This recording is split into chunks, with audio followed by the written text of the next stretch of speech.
کیا آپ نے کبھی محسوس کیا ہے کہ آپ کے ارد گرد سب کچھ بکھر رہا ہے، جیسے دنیا ٹوٹ رہی ہو اور بحالی کی کوئی امید نہ ہو؟ بالکل یہی احساس اسرائیل کو حزقیل کے زمانے میں ہوا ہوگا۔ وہ جلاوطنی میں تھے، ان کا وطن تباہ ہو چکا تھا اور ایسا لگتا تھا جیسے خدا نے انہیں چھوڑ دیا ہے۔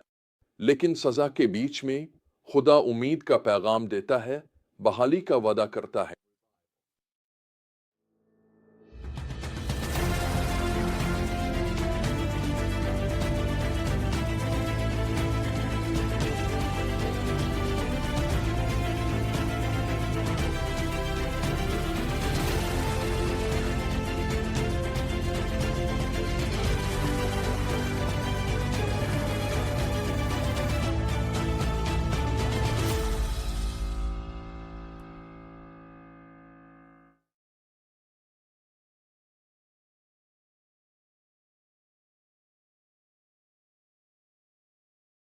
اس حصے کی اصل حقیقت بالکل واضح ہے۔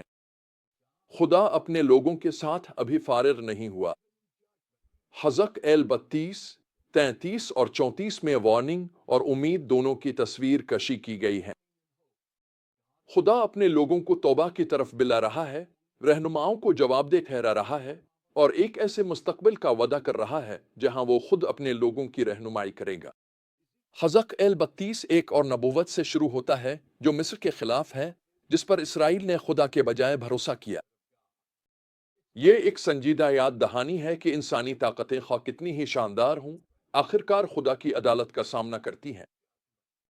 اس باب میں فرعون کی تصویر کشی ایک تڑپتے ہوئے سمندری عفریت کے طور پر کی گئی ہے، جسے خدا کے جال میں پکڑ کر خشکی پر پھینک دیا جائے گا تاکہ وہ مر جائے۔ پیغام بالکل واضح ہے۔ مصر، جو خود کو ناقابل شکست سمجھتا تھا، دیگر گری ہوئی قوموں کے ساتھ اقتباس کے مطابق گڑیت میں شامل ہو جائے گا، یعنی تاریخ کی بھولی بصری طاقتوں کی قبر میں۔ پھر باب 33 میں توجہ ڈرامائی طور پر فیصلے سے تجدید کے امکان کی طرف منتقل ہو جاتی ہے۔ خدا حزقیل کے کردار کو ایک نگہبان کے طور پر واضح کرتا ہے جو لوگوں کو آنے والے خطرے سے آگاہ کرنے کا ذمہ دار ہے۔ اے ابن آدم، میں نے تجھے بنی اسرائیل کے لیے نگہبان مقرر کیا ہے، پس جو کلام میں تجھ سے کہوں وہ ان تک میرا پیغام پہنچا دے۔ حزقیل 33 آیت 7۔ نگہبان کی یہ تمثیل ہمیں یاد دلاتی ہے کہ خدا ہمیشہ فیصلے سے پہلے خبردار کرتا ہے تاکہ لوگوں کو توبہ کا موقع مل سکے۔ آیات 10 سے 20 میں جو کچھ بیان ہوا ہے وہ خدا کے دل کی سب سے گہری باتوں میں سے ایک ہے۔ جلاوطن بنی اسرائیل نا امید ہو گئے تھے اور کہنے لگے، ہماری خطائیں اور گناہ ہم پر بھاری ہیں اور ہم انہی کی وجہ سے گھل رہے ہیں۔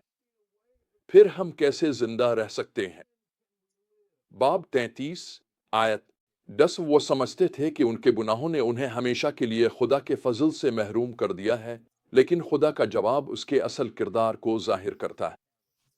خداوند قادر مطلق فرماتا ہے، جس طرح میں زندہ ہوں، میں شریروں کی موت میں ہرگز خوشی نہیں رکھتا، بلکہ یہ چاہتا ہوں کہ وہ اپنی راہوں سے باز آئیں اور زندہ رہیں۔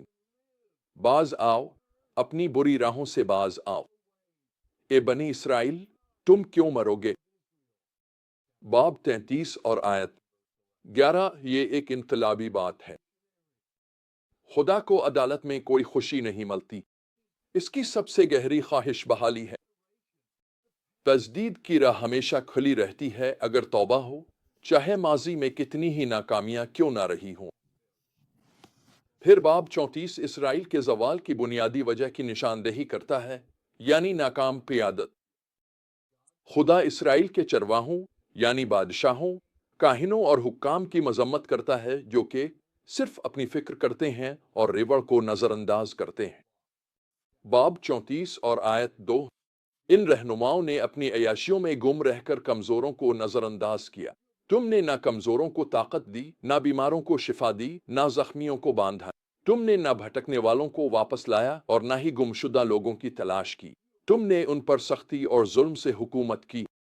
باب 34 اور آیت 4۔ اس کا نتیجہ تباہ کن نکلا، پس وہ بکھر گئے کیونکہ ان کا کوئی چرواہا نہ تھا، اور جب وہ بکھر گئے تو جنگلی جانوروں کا شکار بن گئے۔